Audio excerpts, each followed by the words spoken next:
com um mundo em mudança. Escola tradicional ou escola nova? Surgida na virada do século XIX para o século XX, a escola nova renovou o pensamento sobre a educação e sua prática. O movimento escola novista teve John Dewey como seu mais importante formulador.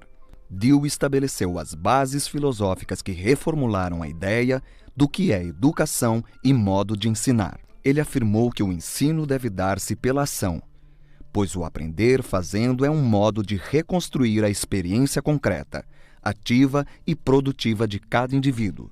A criança que toma a iniciativa na escola será, na visão de Dewey, o cidadão que participa, porque um cidadão participante é o fundamento da vida democrática. Segundo Dewey, só pensamos quando colocados diante de um problema, e o ato de pensar obedece a uma escala de 5 estágios. Uma necessidade sentida, análise da dificuldade, alternativas de solução do problema, a experimentação de várias soluções, a ação final de maneira científica. Uma pedagogia compromissada com esses estágios adota como ponto de partida o interesse do aluno e do grupo ao qual pertence. Da simples bolinha que escapa das mãos, vários porquês podem surgir. O que faz a bolinha cair ao chão?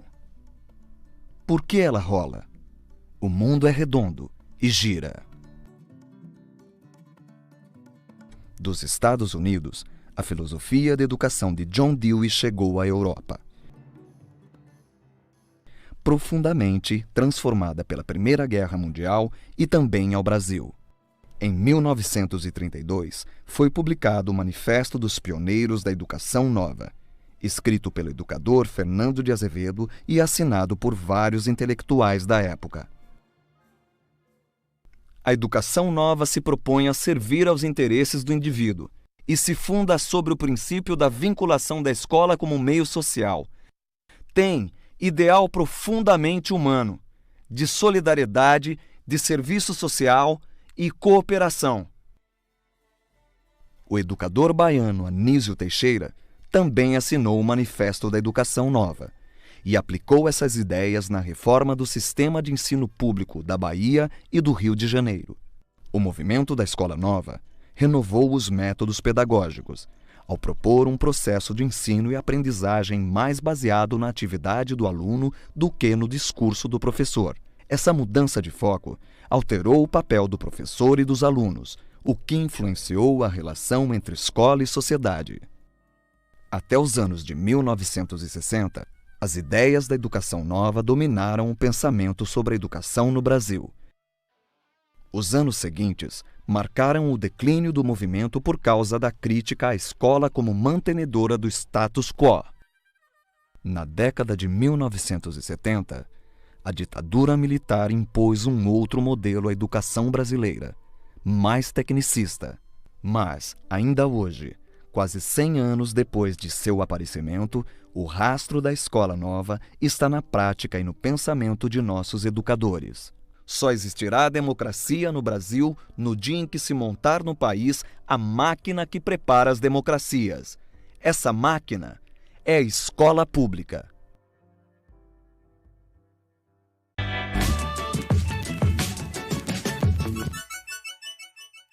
Um milhão de pessoas correspondem a 13 maracanãs lotados, ou 111 transatlânticos, ou 2.000 aviões, ou ainda a 25.000 salas de aula em sua capacidade máxima.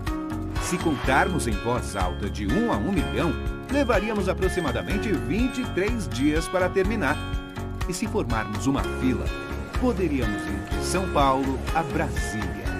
Essa é a marca que a Unifesp ultrapassou no YouTube. 1 milhão de inscritos. Obrigado por fazer parte dessa história.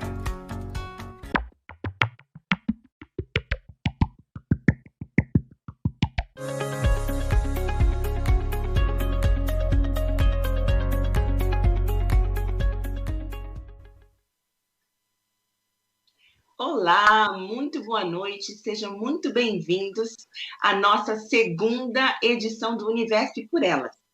O Universo por Elas é um programa para mulheres, feito por mulheres, e que acontecerá nesta semana em que nós comemoramos o Dia Internacional da Mulher. E hoje, nosso programa, ele está muito especial, porque nós temos duas convidadas incríveis para discutir com a gente literatura, ensino e aprendizagem. Então, eu vou iniciar apresentando a nossa aluna do curso de licenciatura em letras, a Grace Ellen, do Polo de Osasco, que está aqui para apresentar, junto comigo, o Universo por Elas. Grace, muito boa noite, seja muito bem-vinda. Olá, pessoal, boa noite a todos. Eu sou aluna do terceiro semestre de licenciatura em letras na Univesp. Eu sou graduada em comunicação social, jornalismo pela Universidade Metodista de São Paulo. Atualmente eu sou produtora de conteúdo e especialista em diversidade étnico-racial.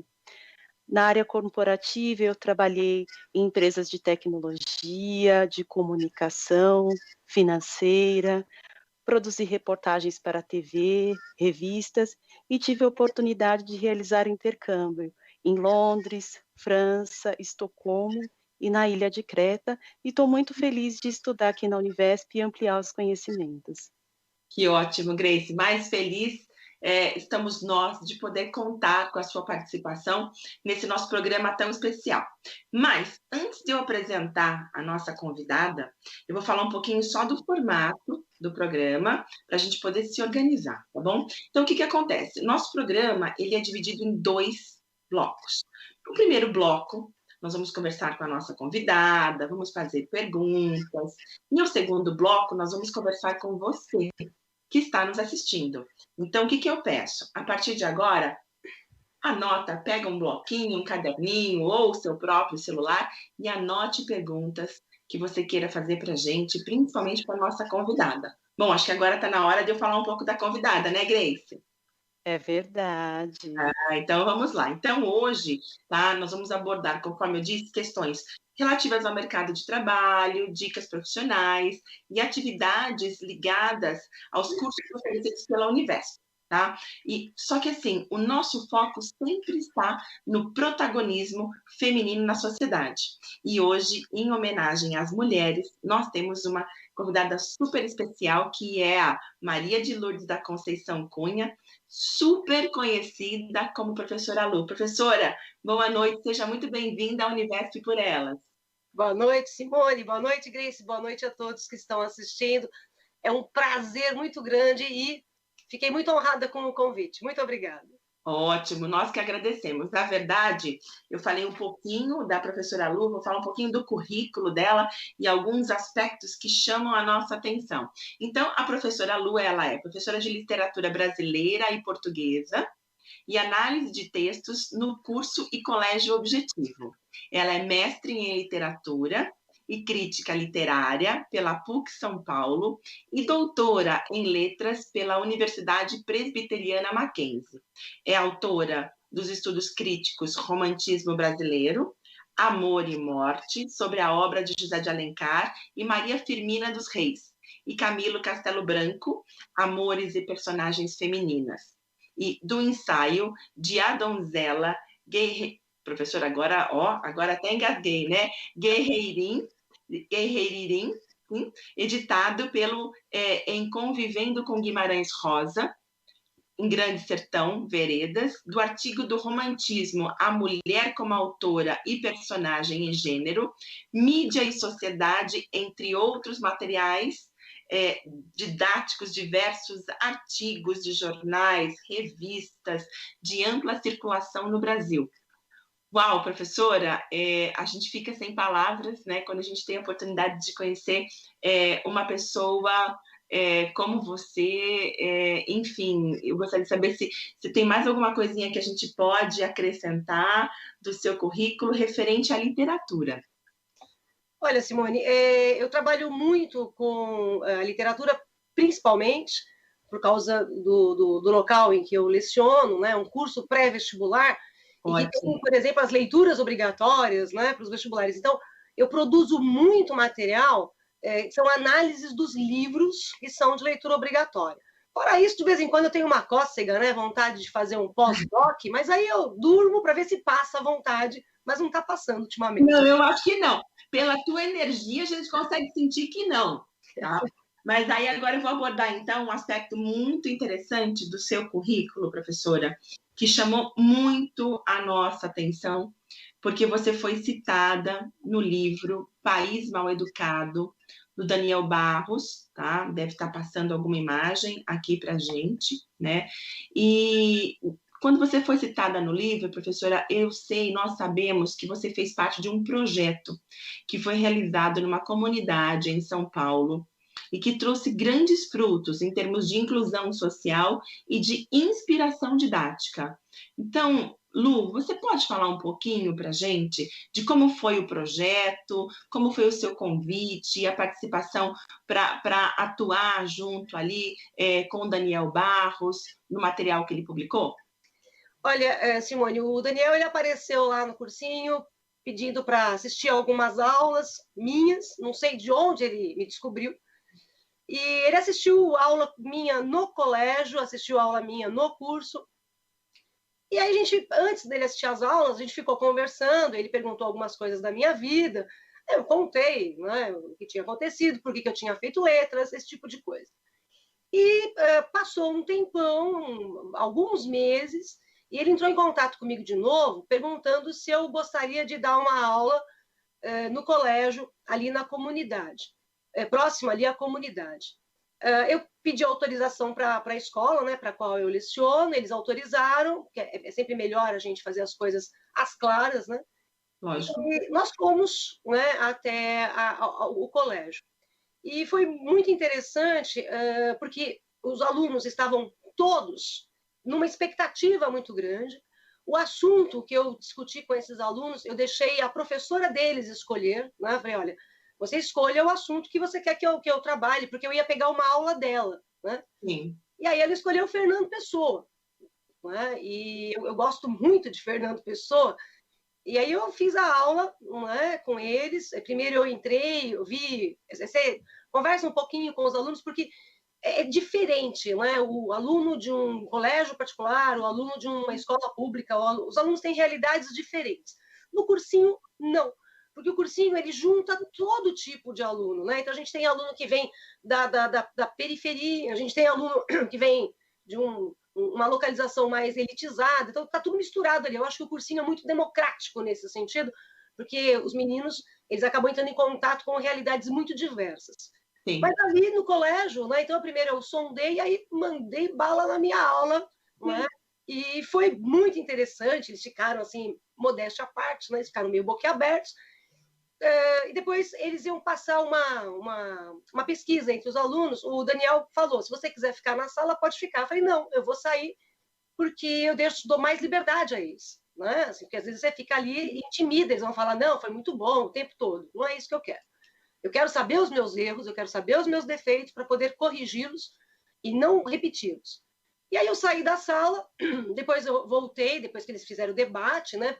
Pelo que eu soube, houve pequenos problemas com a professora deles, mas eu saí da sala, depois eu voltei, me despedi de todos eles, dei uma carona para o Daniel, e depois veio o resultado do livro. Eu não esperava, né, que o Daniel tivesse escrito tanto sobre mim no livro. Ele escreve várias páginas a meu respeito, sobre as aulas que ele assistiu, na verdade, 3 tipos diferentes de aulas.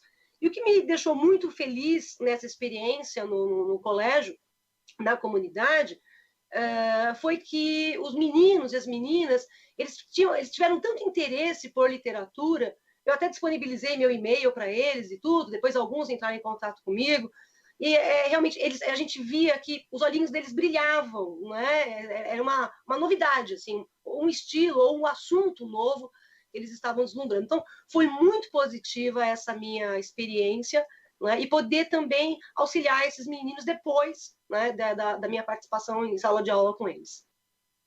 Nossa, é indescritível esse tipo de experiência, e aí eu já estou sabendo aqui, porque eu fico batendo papo com você, né? E fico trocando um pouquinho com o pessoal que está fazendo as perguntas. Eu sei que tem muita gente curiosa, querendo saber um pouco mais sobre essa experiência, então eu vou segurar o que eu ia perguntar, tá? E aí agora eu vou passar para a Grace, porque a Grace também tem novidade para contar para a gente mais da professora Lu, não tem, Grace?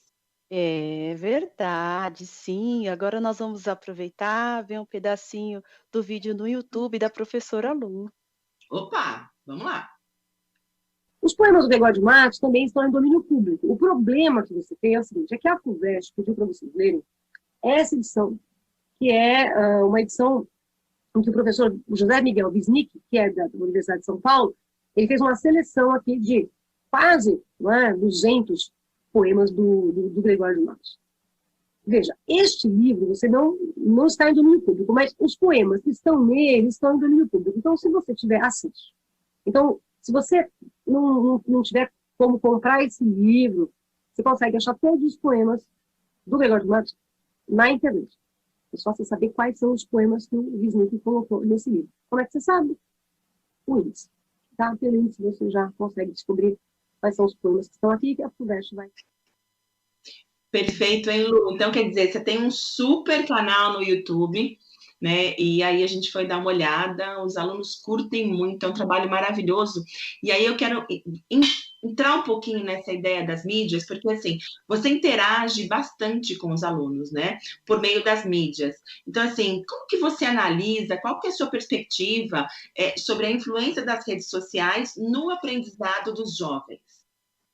Simone, há dois caminhos que a gente tem que observar. Primeiro, quando você entra num canal pela internet, você tem que saber selecionar o canal que você está assistindo. Então, por exemplo, entrar na plataforma do YouTube e assistir, por exemplo, as aulas da Univesp, é perfeito. O conteúdo ali é de primeira qualidade, eu não estou puxando o saco da Univesp, é porque realmente é de primeira qualidade. São informações que a gente pode confiar, né?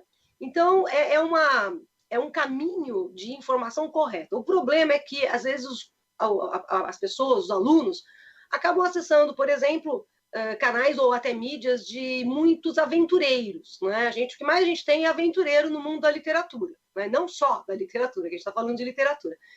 E aí faz coisas que eu fico revoltada, né? Por exemplo, fazer palhaçada com o livro. Claro que, às vezes, o livro é engraçado, a gente pode tirar, fazer algumas críticas, né? Zombar de algumas situações do livro, mas ele não é uma palhaçada. Literatura é coisa séria, né? Então, precisa tomar muita cautela em relação ao que está sendo assistido.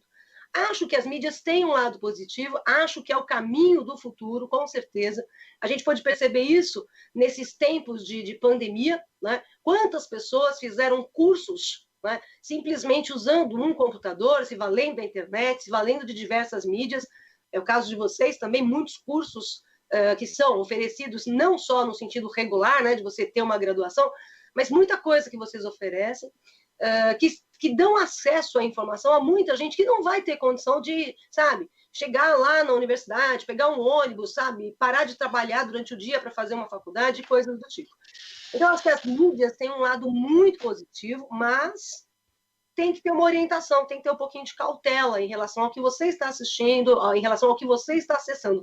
É mais ou menos que nem criança, né? Você não pode deixar a criança solta na internet que ela vê bobagem. Adulto é mais ou menos a mesma coisa. E aí eu acho que eu só vou fazer um adendo, que é super importante essa cautela, porque assim, a gente tende a pensar, né? Ou pelo menos tendia a pensar que o que está publicado na mídia, o que está publicado num canal é uma informação segura, uma informação verdadeira, e nem sempre isso acontece, né, Lu? É verdade. É quase fake news, né? O tempo todo. É isso aí. Em todos os mundos, né? Você tem, por exemplo, eu cheguei a dar aula no pós-graduação do Mackenzie, eu dei aula lá há alguns anos, acho que uns 4 ou 5 anos, e uma vez eu pedi um trabalho, e dois trabalhos que vieram assim, muito curiosos. Um deles, eu estava lendo o trabalho, porque eles acham que o professor não lê trabalho, né? Eu leio. Eu estava lendo o trabalho, de repente tinha no meio do trabalho assim, para saber mais, clique aqui. Você falou, opa! Juro, eu apertei, eu peguei um papel, apertei, falei, vai que é uma nova dimensão que eu não conheço, vai abrir, né? Não aconteceu nada.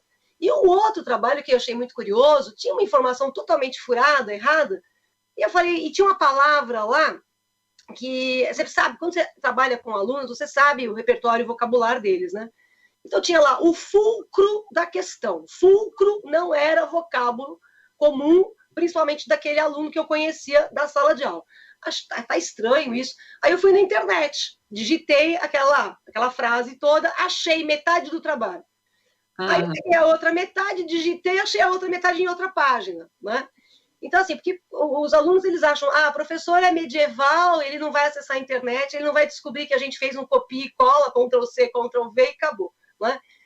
Então, assim, é muito preocupante, porque as informações muitas vezes saem erradas, principalmente em caminhos que nós temos na internet que são alimentados por qualquer pessoa. Não é? Você tem uma enciclopédia na internet que, se você quiser, está lá, né? Um verbete que não tem nada escrito. Você vai lá, escreve qualquer coisa, publica e aquilo vira uma verdade. Sim. É um perigo. Sim, é verdade. Eu sei que tem mais perguntas sobre isso também, só que agora eu vou passar a palavra para a Grace, mas eu queria só falar uma coisinha antes de passar para ela que é super importante. Para os futuros professores que estão se formando. Chega uma hora que, e a Lu, ela fala com muita propriedade, a gente lê tanto trabalho e a gente conhece tanto você, aluno, mas ela tem 200 alunos, não interessa, a gente consegue estabelecer uma relação meio que de conhecer um pouquinho de cada aluno, e quando você escreve uma coisa, ou quando você copia uma coisa e não escreve, a gente, de cara, né, Lu?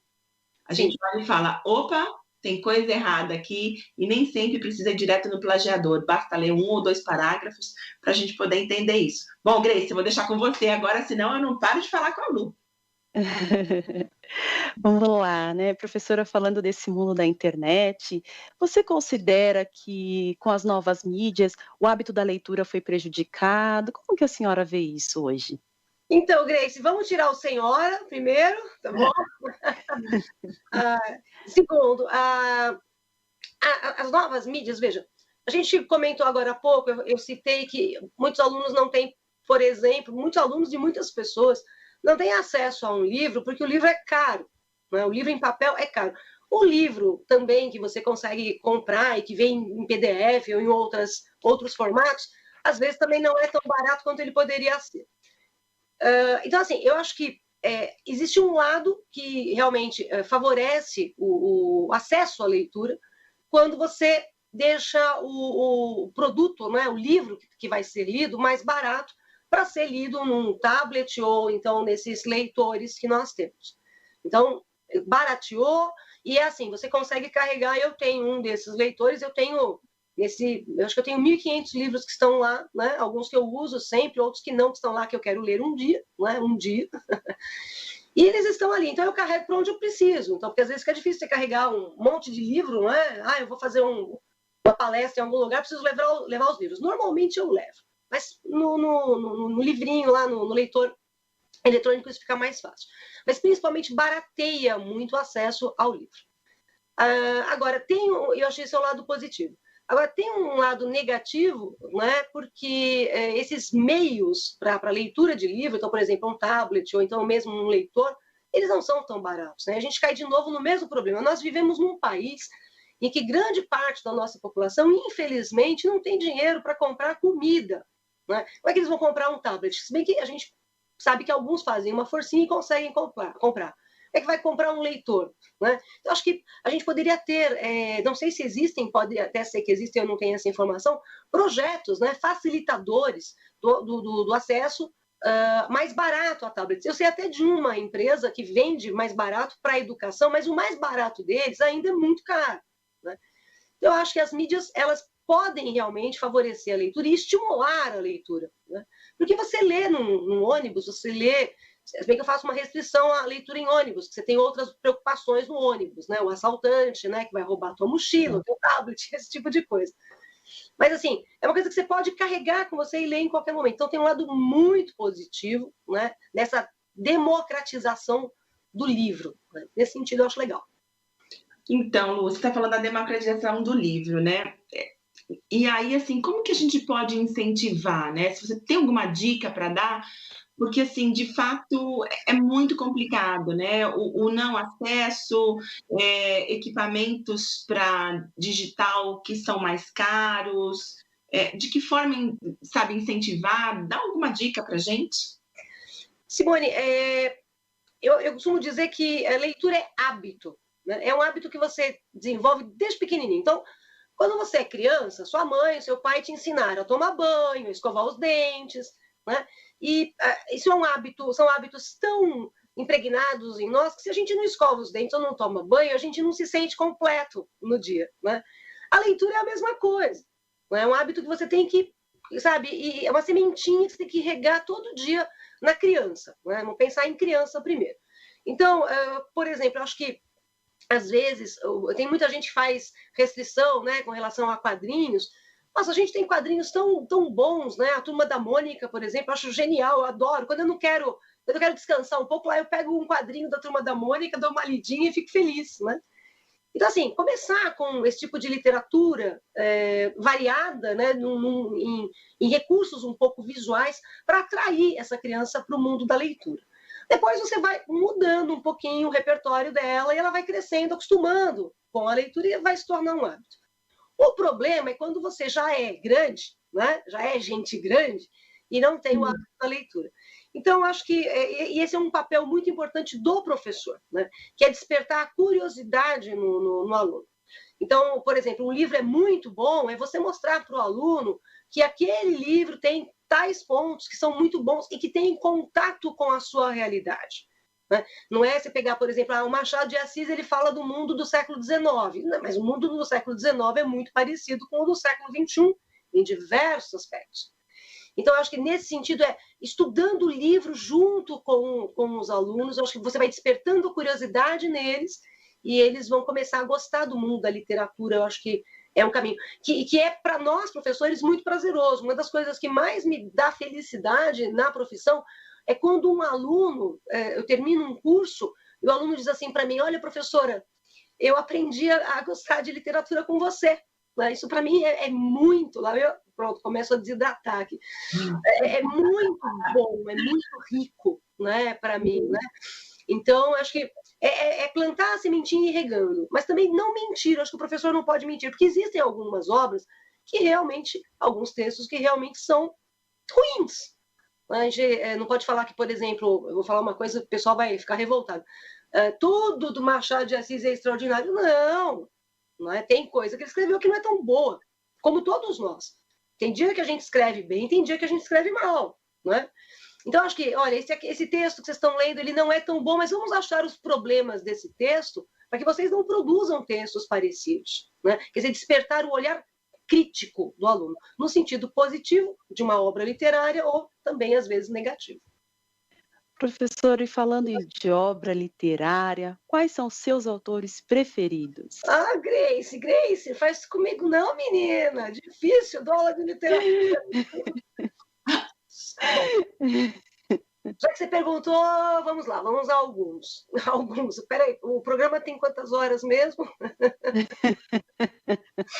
Olha, vamos dividir. Literatura brasileira. Eu gosto, na poesia, eu adoro o Manuel Bandeira.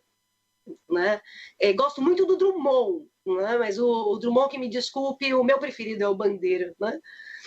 Então, na poesia, Manuel Bandeira.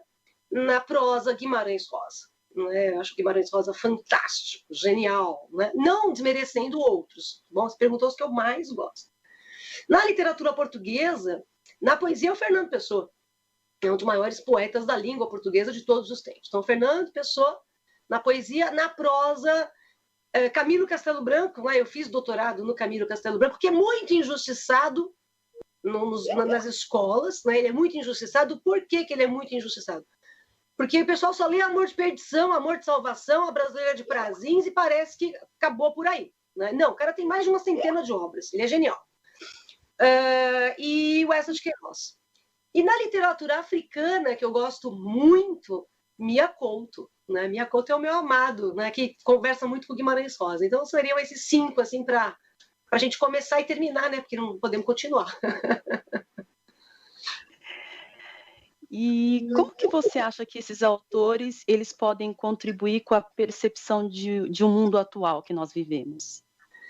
Olha, eu acabei de citar, por exemplo, o Machado é um autor do século XIX que a gente consegue vincular aos nossos tempos. Então vamos pensar, para a gente citar aqui, eu elenquei 5, então vamos citar, por exemplo, o Miyakoto. Miyakoto ele fala sobre o quê? Moçambique, fala sobre tudo que acontece em Moçambique depois da Guerra Civil. Então isso desperta no leitor não só uma curiosidade, mas uma preocupação com relação ao que o homem faz com o próprio homem, por exemplo, em tempos de guerra, e não só em tempos de guerra. Então, despertar reflexões, despertar um olhar crítico, o Miyakoto faz isso muito bem, além de todo o processo de poeticidade da palavra que a gente fica babando quando lê o Miyakoto. E o Guimarães Rosa também. Mas o Guimarães Rosa vai numa dimensão muito psicológica, muito filosófica e muito esotérica. Então, a gente tem um outro caminho do Guimarães Rosa que mexe muito com a emoção, né, com o eu interior. Já o Eça de Queiroz e o Camilo Castelo Branco também, numa terceira fase do Camilo, a questão da crítica social. Como eu falei, o Eça e o Camilo são autores também do século XIX, mas, gente, você pega esses livros, se você tirar o nome do autor, a data do livro e alguns referenciais do livro, é o dia de hoje, é o que a gente está vivendo hoje, né? Você pega, tem muita atualidade. Então, reflexões e descobertas políticas, sociais, econômicas, filosóficas, esses autores conseguem despertar no leitor. E uma coisa legal da sua fala, né, que você fala que isso reflete os dias de hoje. E aí, Lu, pensando um pouco no papel da mulher, como é que fica o papel da mulher neste mundo literário? Um pouquinho... acho que o papel da mulher na literatura está ganhando força agora, né? Nos últimos tempos. A gente tem algumas autoras que deram um pontapé inicial, mas assim, fizeram um gol mesmo, né? Não é o pontapé inicial da partida, vamos fazer uma metáfora futebolística, né? Já que a gente está no país do futebol. Então, elas não deram só o pontapé inicial, elas fizeram um gol. Né? É a Clarice Lispector, é a Lígia Fagundes Telles, estou pensando em autoras mais do século XX, mais próximas de nós. Vamos pensar um pouco em autoras mais antigas. A Carolina Maria de Jesus, né, que é sensacional. Uma autora mais antiga, a Júlia Lopes de Almeida, ela é uma das responsáveis pela ideia da Academia Brasileira de Letras, mas ela não participou da academia porque ela era mulher, né? Isso tudo bem que era século XIX. Então, assim, nós temos alguns nomes na literatura, Cecília Meirelles, Maria Firmina dos Reis, né, que eu acho também é a primeira romancista brasileira a discutir a questão da escravatura na literatura, né? Isso eu acho extremamente importante. Ela, no livro Úrsula, ela dá voz aos escravos, né? Coisa que você não tem. Você tem sempre a voz do senhor, a voz da sinhazinha, né? Mas ela dá voz aos escravos, então eu acho isso muito importante. Mas elas estão lá no século XIX. Mas eu acho que elas começaram assim, degrau a degrau. Hoje, nós temos algumas autoras muito boas, né? A Conceição Evaristo, por exemplo. Nós temos alguns nomes na literatura feminina que estão despontando com muita firmeza. Mas eu acho também, só para encerrar o meu raciocínio, eu acho também que o mercado ainda é muito machista, né? Aquela coisa, esse livro é de mulher. Então, isso já acontecia. No século XIX, muitas mulheres escreviam por nomes masculinos, porque se era livro de mulher, ninguém leria, se era um folhetim feminino, as pessoas não leriam. Então, a gente ainda tem muito esse ranço, sabe? Literatura de mulher. Não é assim. Bom, é muito melhor do que as pessoas podem imaginar. Eu gostei, né? Literatura de mulher, fica aquela coisa bem sexista, né? Olha, Lu, eu tenho mais uma pergunta para te fazer, mas nós vamos fazer o seguinte, a gente vai parar um minutinho, a gente vai fazer um intervalo de 2, 3 minutinhos, tá? E aí a gente volta e faço uma pergunta, depois eu passo a palavra para a Grace. A gente tem uma participação fantástica e maravilhosa, então você que está aí, né, escrevendo as suas perguntas, continua, porque a professora Lu está aqui e a gente brincou agora aqui nos bastidores que esse era um programa para 2 horas, porque ele está fantástico, maravilhoso. Então, eu prometo, são 2 minutos, não vai embora, fica aí que a gente já volta, tá bom? Obrigada.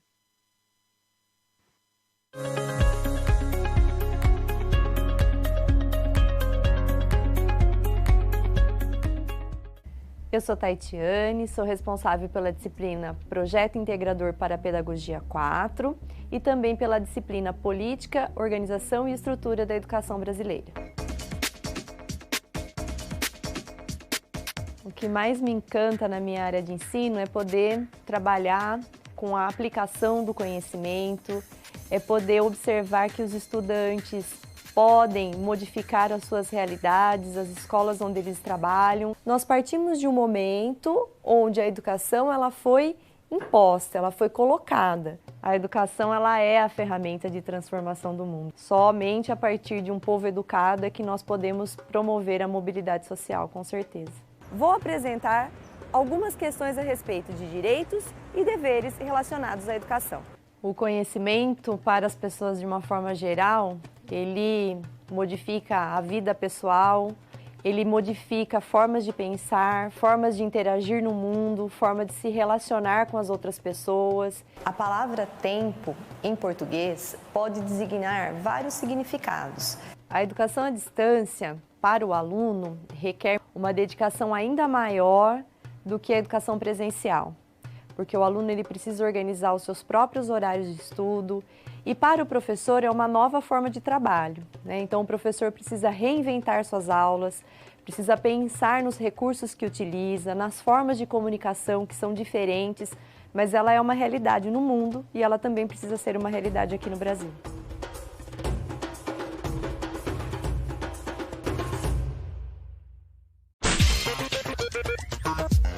Você, pessoa de bem, pessoa que acredita nos outros, desconfie das notícias de Facebook, de Twitter, de Instagram. Fique atento, porque ao compartilhar um fake news, além de passar um recibo de que você mesmo foi enganado, você prejudica pessoas de uma forma inimaginável. Desconfie de tudo e você é livre para desconfiar. Exerça sua liberdade e use com responsabilidade as redes sociais.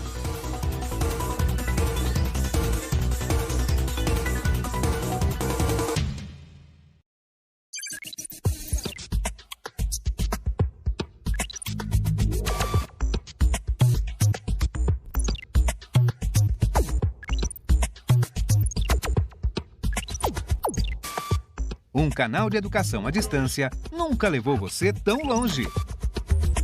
Univesp TV.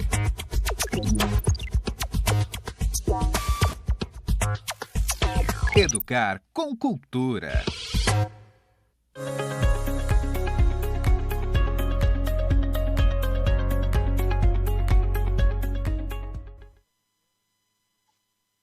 Olá, nós voltamos com o nosso programa Univesp por Elas. Eu não falei que nosso intervalo era rapidinho, então a gente vai continuar o nosso bate-papo, tá? Nós temos a nossa aluna Grace, que está aqui comigo, fazendo perguntas para a professora Lu, que é da área de literatura e está, assim, deixando a gente encantada por literatura. Então, você que está chegando agora, volta, assiste depois o comecinho do nosso bate-papo que você vai se apaixonar. E aí, Lu, antes da gente ir para o intervalo, você falou uma gama gigantesca de autores. A gente começou falando de literatura, aí a gente falou de literatura em geral, depois a gente passou para a presença feminina na literatura, né? Então, assim, eu fico pensando, se eu fosse professora de vestibular, ou se eu fosse aluna, eu acho que a aluna, né, aluno que está prestando vestibular, o que não pode faltar? Você conhece tudo. Dá uma dica. O que não pode faltar para o vestibular? Ler os livros. Tem que ler, gente. Não, por exemplo, a leitura. Nada substitui a sua leitura, a sua percepção do livro. Tá. Então, na verdade, quando a gente tem essas listas de leitura obrigatória, seja para passar no vestibular, ou seja, uma leitura obrigatória que a universidade está pedindo, a Grace aí, né, Grace, a nossa aluna, não é? Então, o professor pediu para ler o livro, tem que ler, não é? E não só ler o livro, como estudar o livro. Então, por exemplo, eu vou até te mostrar uma coisa. Eu estou trabalhando agora com a Chiziane, Paulina Chiziane, o livro dela, Niket, né? Então, tá, eu não conheço a literatura dela.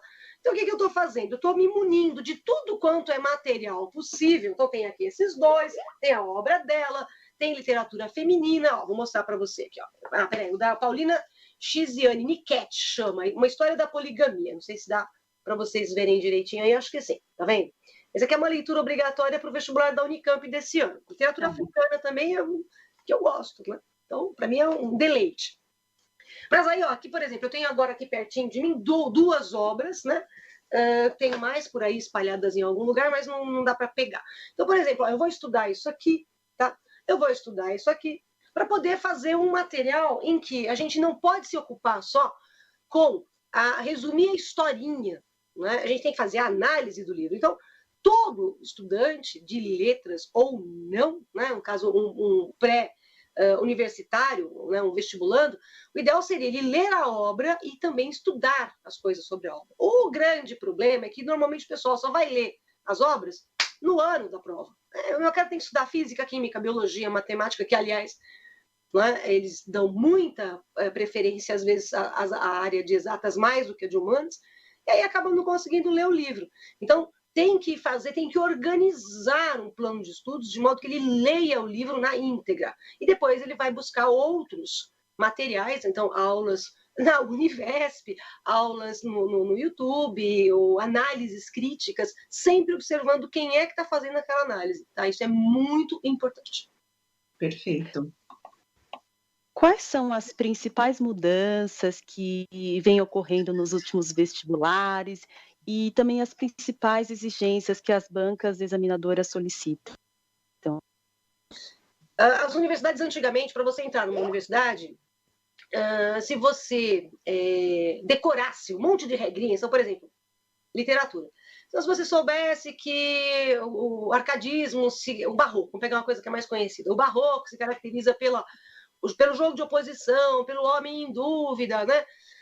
Era suficiente para você responder a um teste que apresentaria assim, assinale a alternativa que não apresenta uma característica barroca ou que apresenta. Tá? Então, era uma coisa decoreba. Hoje em dia, não. Hoje em dia, as questões elas são mais interpretativas. Então, elas são muito mais de checagem do que você entendeu do que aquilo que você decorou. Então, não é mais decorar a regrinha e colocar em prática. Uma outra coisa que a gente percebe na mudança dos vestibulares, e as bancas exigem bastante também, é a interdisciplinaridade. Né? Então, por exemplo, eu me lembro que houve uma prova que a questão era de biologia, falava sobre malária, mas o texto era do Guimarães Rosa. E me lembro até eu contar uma historinha rápida, bem rápida mesmo. Houve uma vez que chegou para a gente lá um vestibular, era uma questão falando de vidas secas. O texto era vidas secas, aí o professor de geografia veio com a questão para mim, falando, Lu, é vidas secas, é sua. Aí eu li e falei, não, é geografia, é sua.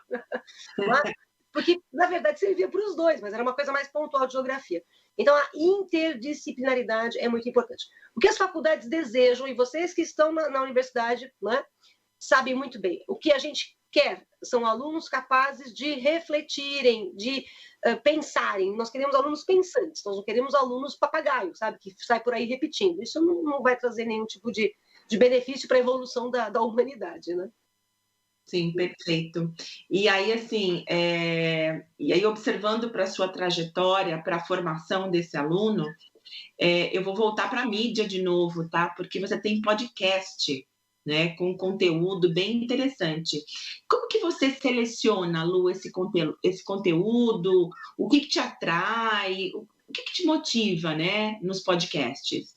Então, Simone, tanto o podcast quanto o meu canal no YouTube, eu acabei criando, ou melhor, acelerando um pouco. O YouTube, por exemplo, eu tenho o YouTube há 10 anos, mas eu não alimentava o YouTube, ele estava lá quietinho. Com a pandemia, eu achei muito importante, não é, a gente dividir e partilhar conhecimento, tá? Principalmente com tanta gente precisando de informações e não tendo acesso às informações, porque uma série de fatores. E aí veio a ideia do podcast, né? A ideia do podcast me ocorreu em março do ano passado, e aí depois, quando eu comecei a me dedicar mais ao YouTube, então eu deixei o podcast de ladinho. Mas o podcast já tem alguma coisinha lá, ele ainda está sendo construído. Em princípio, a minha preocupação é literatura, evidente, né? Tanto que o podcast chama-se Livro Vivo, mas o meu projeto é falar sobre toda forma de literatura. Então, Por exemplo, eu já convidei muitos amigos meus da área de física, química, biologia, matemática, literatura, todo mundo, olha, qual é o livro que você acha que é sensacional e que vale a pena a gente conversar sobre ele, que não seja técnico, não é? Não. Então, assim, a gente está ainda em construção com relação a esse material, mas coisas interessantes que despertem principalmente o interesse das pessoas em ler a obra. Perfeito. Ah, peraí que a minha Siri resolveu falar. Professora, voltando a falar dessa questão da literatura, eu gostaria que a senhora falasse um pouco da importância da obra O Quarto de Despejo, da Carolina Maria de Jesus.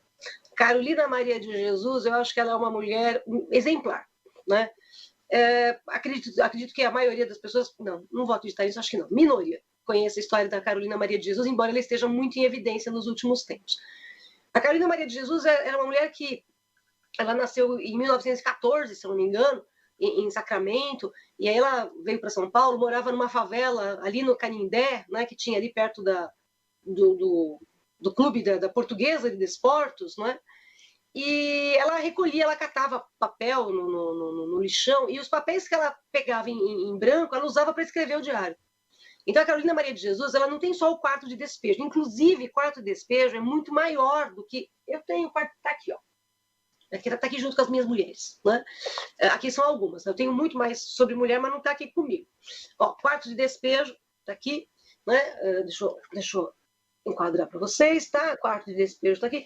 Então, o diário Quarto de Despejo, o original, é muito maior do que isso que está publicado, né? A filha da Carolina falou que haverá uma nova edição e coisas do tipo. Mas a Carolina, ela tem 4 diários, ela tem peça teatral, ela tem poesia, né? O próprio livro Quarto de Despejo é poético, numa linguagem muito simples e de uma realidade, né, que é o que a Clarice Lispector disse. Quando a Carolina Maria de Jesus encontrou a Clarice, ela falou, nossa, eu estou perto de uma deusa, de uma sumidade da literatura. E a Clarice disse para ela, não, você é, porque você fala de realidade, né? Então, a Clarice já percebeu ali, né, a importância da Carolina. O Jorge Amado não, o Jorge Amado ficou com ciúmes da Carolina Maria de Jesus, porque teve uma feira, se não me engano foi ele que organizou, e ela vendeu mais livros do que ele, e ele ficou com ciúmes. Então o Jorge Amado não foi tão simpático assim. Mas a Clarice não foi só simpática, a Clarice foi verdadeira.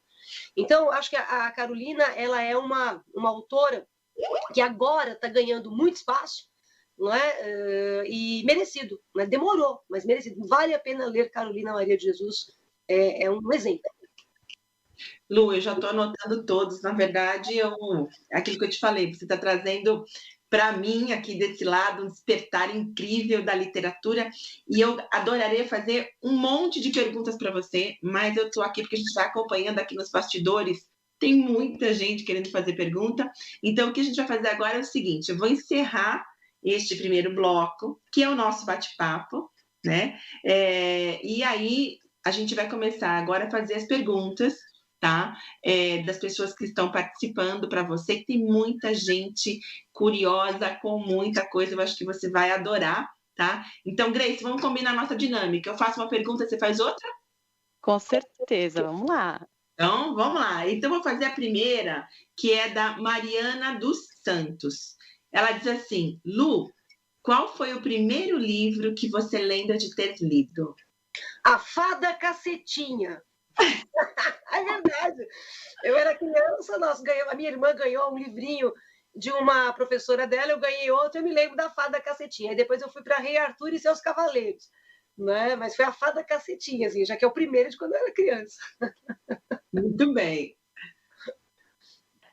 Esse outro é do aluno Adriano Pereira.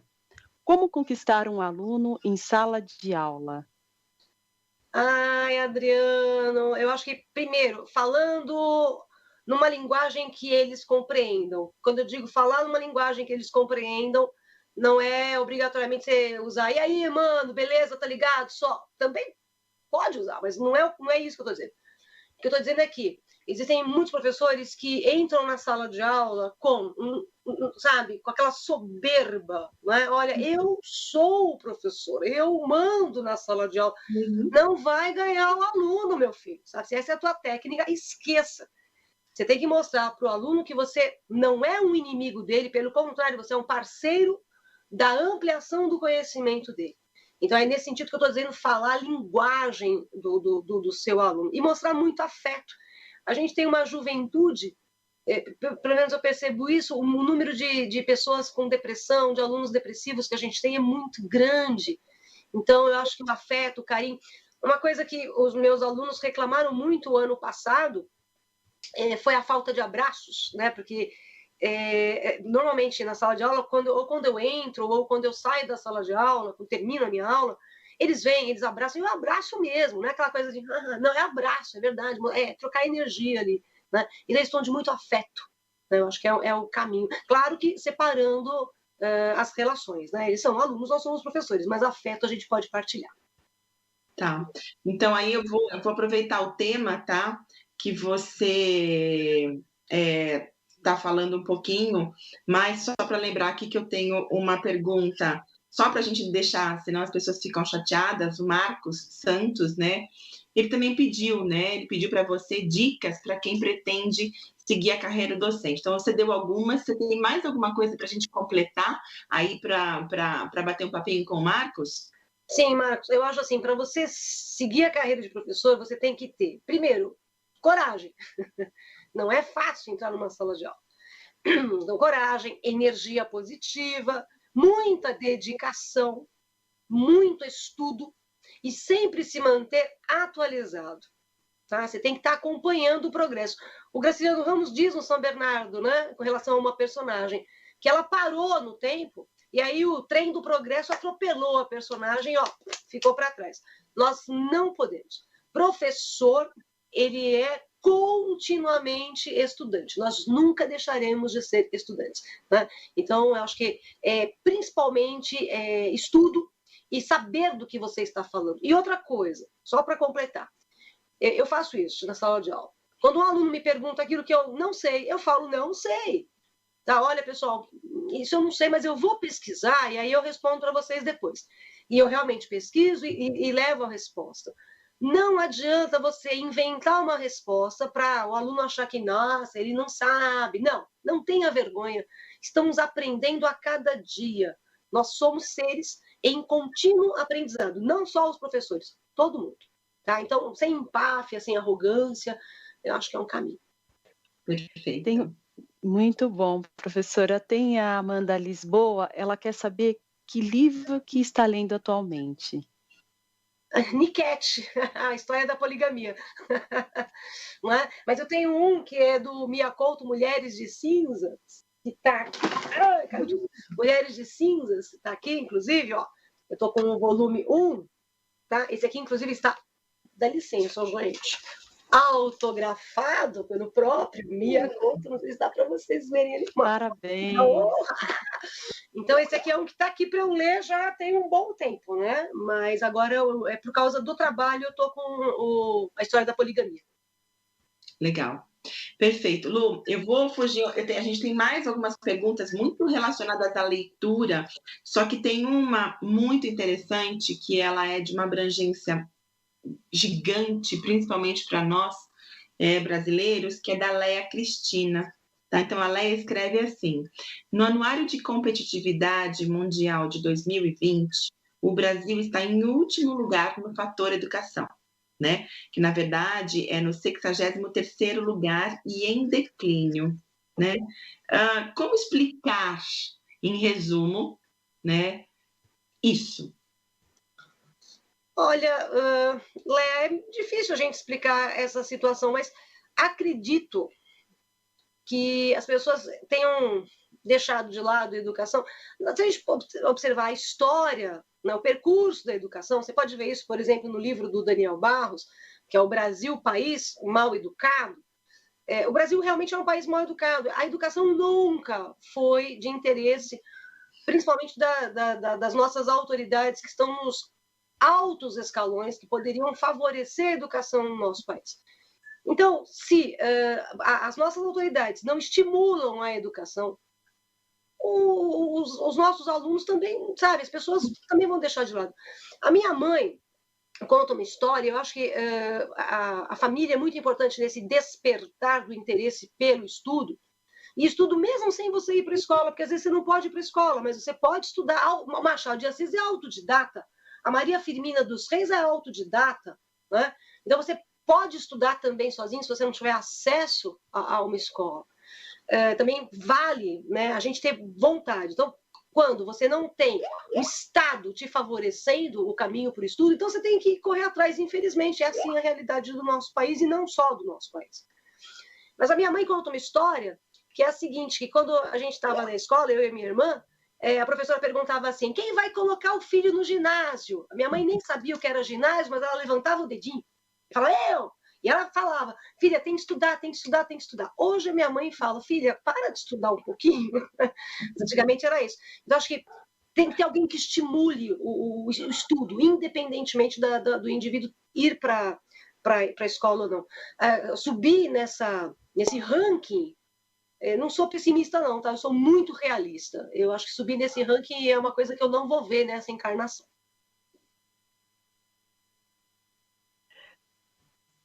Tem uma outra questão da Paloma de Souza. O que você gosta de fazer nas horas vagas? Ler. Eu leio, eu assisto algumas séries, jogava badminton e andava de bicicleta, não é? Porque o corpo também precisa de alguma diversão, no sentido de estímulo físico mesmo, não é?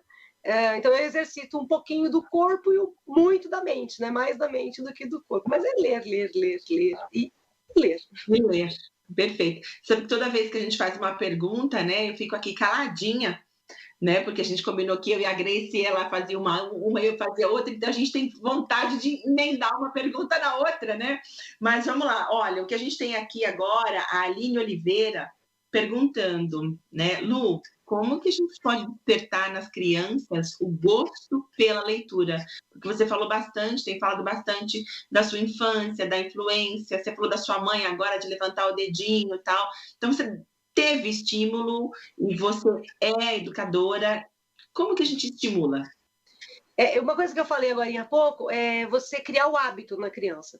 Então, primeiro, você apresenta à criança livros que tenham muita imagem, sabe? Livros que tenham algo que seja atrativo no plano visual, mas que tenha um conteúdo também bom, evidente, né? E depois você vai ampliando esse repertório da criança. Então, não precisa começar com a fada cacetinha, que nem eu comecei, mas vai apresentando o mundo da literatura aos pouquinhos.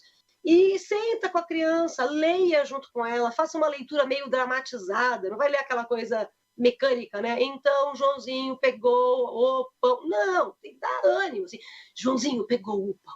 E o que Joãozinho fez com o pão? Então, dá uma dramatizada e a criança vai se interessar cada vez mais pela leitura. Eu acho que esse é o caminho, pelo menos eu faria isso.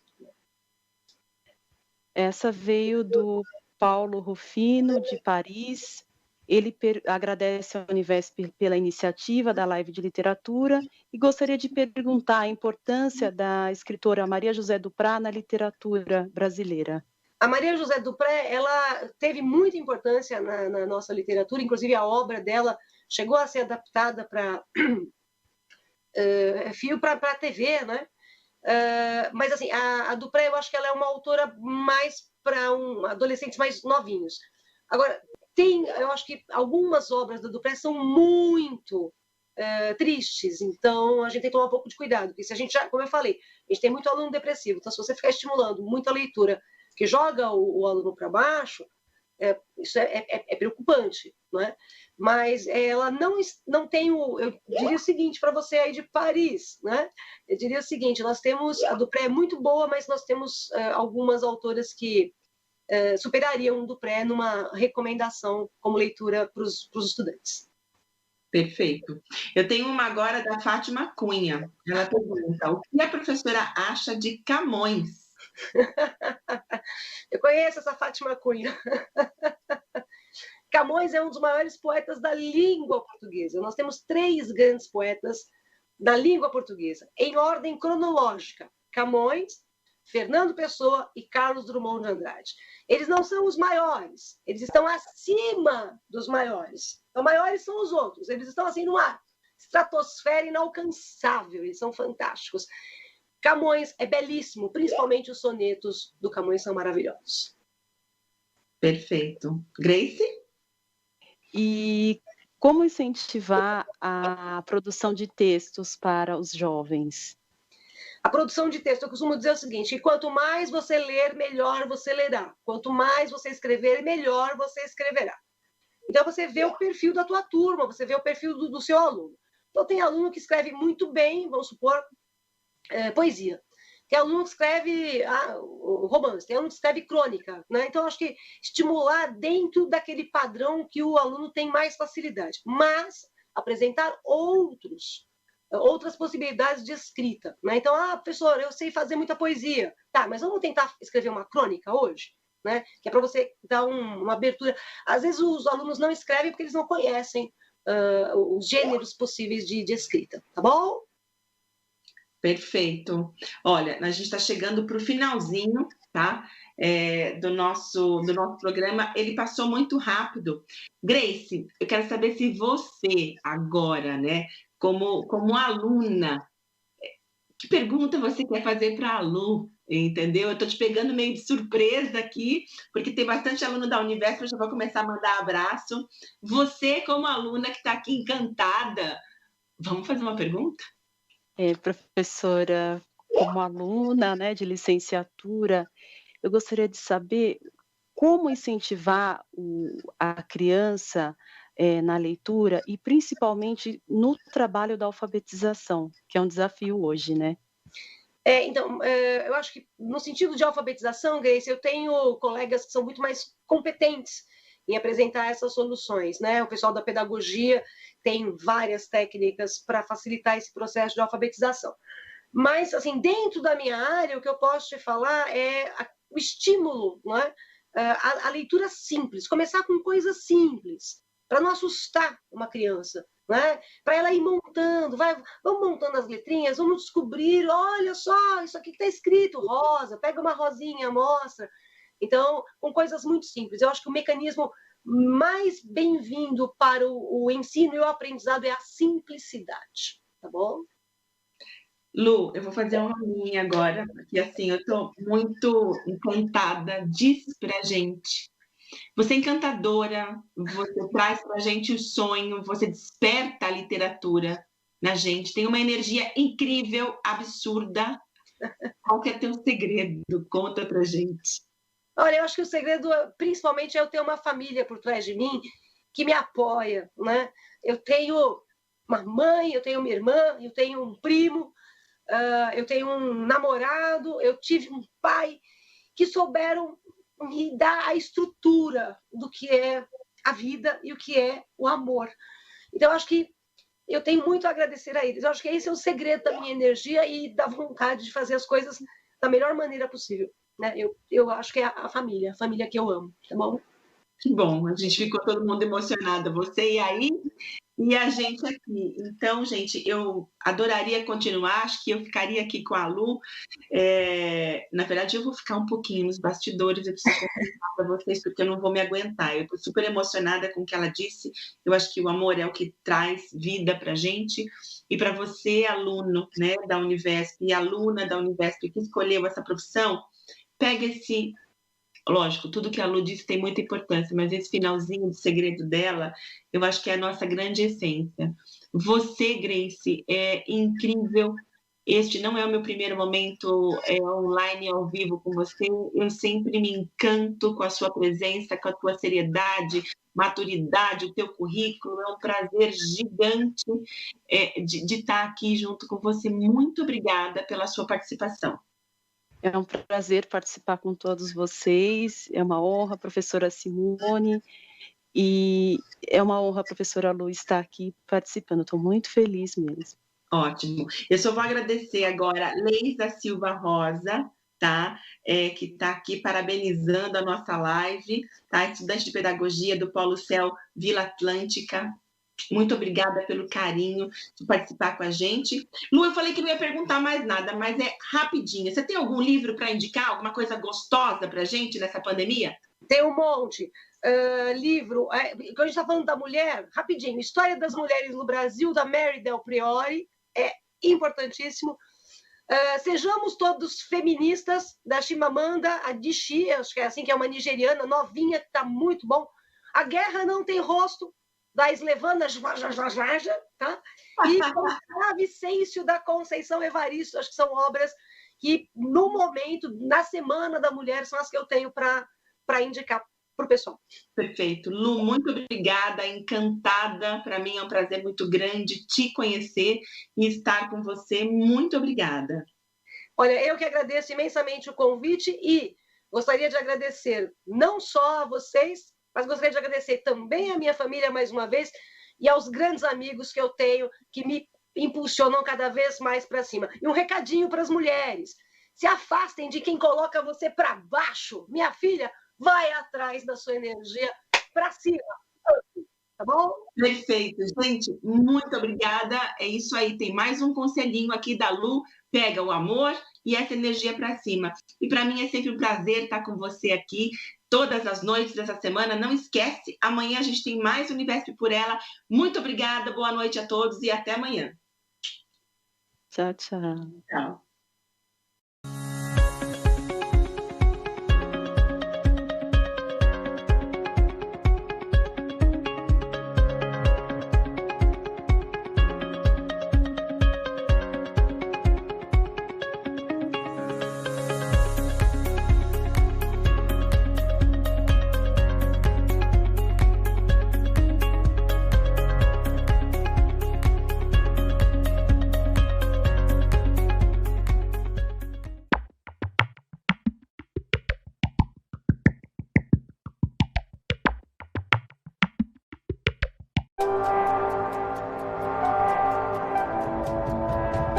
Inteligência artificial é um campo de estudo bem antigo, dos anos 50, mas a gente começa a ver os reflexos mudando mesmo o nosso dia a dia, mudando a nossa interação com a máquina mais recentemente.